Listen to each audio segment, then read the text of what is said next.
আমি 2017 সালে প্রবাসী গিয়েছিলাম। ওইখানে গিয়ে আমি কবুতরের ফার্মে কাজ করছিলাম। তো ওইখানে দেখলাম যে এই ব্যবসাটা অনেক ভালো। তার কিছুদিন পরে আমি বাইরে থেকে চলে আসি। আইসা আমি 2019 সালের শুরুতে আমি বাংলাদেশে এই পোল্ট্রি সেক্টরের ব্যবসাটা শুরু করি। দীর্ঘ 7 বছর যাবত আমি পোল্ট্রি সেক্টর নিয়ে কাজ করতেছি। এর আগে আমি অনেক মুরগি লালন পালন করতাম, সাথে অ্যান্টিবায়োটিক ব্যবহার করতাম।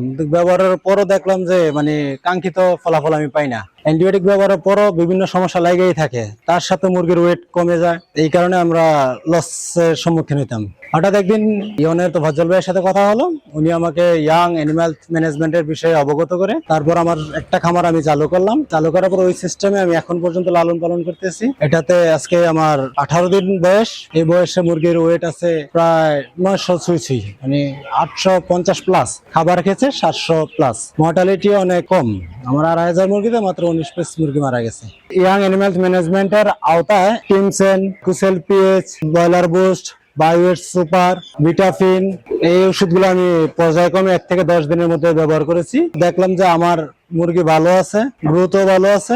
এখন আমি সিদ্ধান্ত নিয়েছি যে বাকি দিনগুলো আছে 11 থেকে 30 হোক, 32 হোক, সেই সময় পর্যন্ত আমি তাদের সিস্টেম ফলো করব।